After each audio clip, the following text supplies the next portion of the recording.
Guys, welcome back to my channel. তো তোমরা সবাই কেমন আছো? আশা করছি তোমরা সবাই অনেক অনেক ভালো আছো। তো আজকে এতটা খুশি লাগছে যে আমি সত্যি বলে বোঝাতে পারবো না।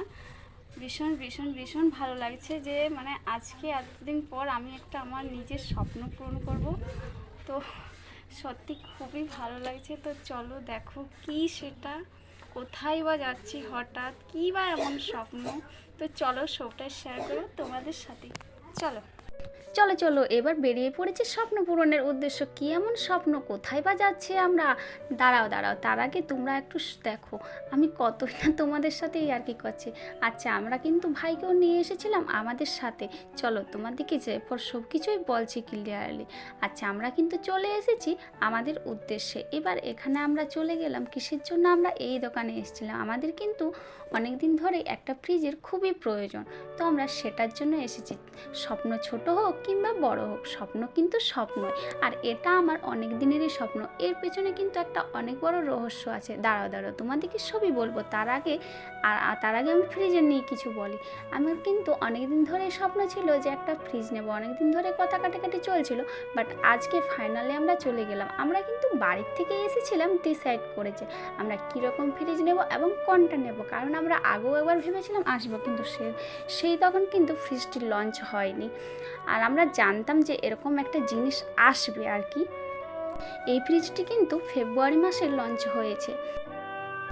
আমাদের কিন্তু কোনো রকম কালার চয়েস হচ্ছিল না। আমরা ভাবছিলাম যে কোন কালারটা নিলে ভালো হয়, কারণ একটার পর একটাকে তো ছাড়তেই মন যাচ্ছে না। তো যাই হোক বন্ধুরা, এখানে দেখছিলাম আমরা একটু আরে এটা কি ওপেন করার পর আরও অফ করে দেওয়া হলো। যাই হোক, আমি কিন্তু আরেকবার ওপেন করে দেখবো একটু পরে। তার আগে আমরা ডিসাইড করি যে আমরা কোন কালারটা নেবো আর কোনটা নেব। তো চলো, এবার কিন্তু আমার পছন্দ হলো যে আমি কোন কালারটা নেব ফাইনালি। ওই দেখ, ব্রাউন কালারটা কিন্তু আমার খুব পছন্দ হলো, তাই আমি ওটাকে নিলাম। আর এখানে কিন্তু পয়সা পেমেন্ট করতে, তো এখানে কিন্তু সব কিছু আমরা রেডি করছিলাম। এখন কিন্তু ফ্রিজটা নিয়ে যাব না, কারণ ওরা বলছে নাকি ওরা গাড়িতে করে পৌঁছে দেবে। এবার বলি, ফ্রিজ নেওয়ার ব্যাপারে একটা বড় রহস্য ছিল। এবার কি সেটাই তোমাদেরকে বলবো। কিছুদিন আগে 3 থেকে 4 বছর আগে মায়ের একটা অ্যাক্সিডেন্ট হয়েছিল, এবং সেখানে মায়ের পায়ে খুব বড় ব্যথা পেয়েছিল, এবং সেখান থেকে মাকে হসপিটালে নিয়ে যাওয়া হয়। এবং হসপিটালের ডক্টর বলে নাকি মায়ের পায়ে ঠান্ডা বরফ দিতে হবে। কিন্তু তখন তো কি বলো তো, আমাদের তো বাড়িতে ফ্রিজ ছিল না। এবার কিন্তু আমরা একটা টেনশনে পড়ে যাই, ফ্রিজ আনতে হবে। না না দাঁড়াও, তার আগে একটা কথা বলে, আমাদের কিন্তু গ্রামে বাড়ি, আর আমাদের গ্রামে কিন্তু অনেকেরই ফ্রিজ আছে। তো তাদের থেকে আমরা ভাবলে নিয়ে নেব।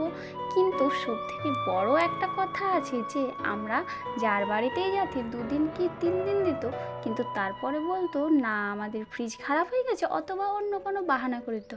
যাই হোক, তখনই কিন্তু আমার মনে মনে একটা আমি মনে মনে একটা ডিসাইড করে নিয়েছিলাম যে আমাকে ফ্রিজ নিতেই হবে। সে যেরকমভাবেই হোক নিতে কিন্তু আমাকে হবেই। তো যাই হোক বন্ধুরা, এটাই ছিল আমাদের ফ্রিজের পেছনের একটা রহস্য। সব তো তোমাদের সাথে বলেই দিলাম এবং শেয়ার করে নিলাম। যাই হোক, আমি কিন্তু অপেক্ষা করছি কখন বিল পেমেন্ট করব, কখন বিলের কাগজ দেবে। যাই হোক, ফাইনালি তাহলে ওটা দিল। এবার চলো বাড়ি যাই। ও মা, কি ভালো লাগছে, বাড়িতে এসেছে ফ্রিজ। ঠং, আরে একটু তোমাদের সাথে মজা করলাম। চলো সবাইকে টাটা, বাই বাই। নেক্সট ভিডিওর জন্য অপেক্ষা করো, নতুন একটা ভিডিও আসছে। ততক্ষণ ভালো থেকো, সুস্থ থেকো।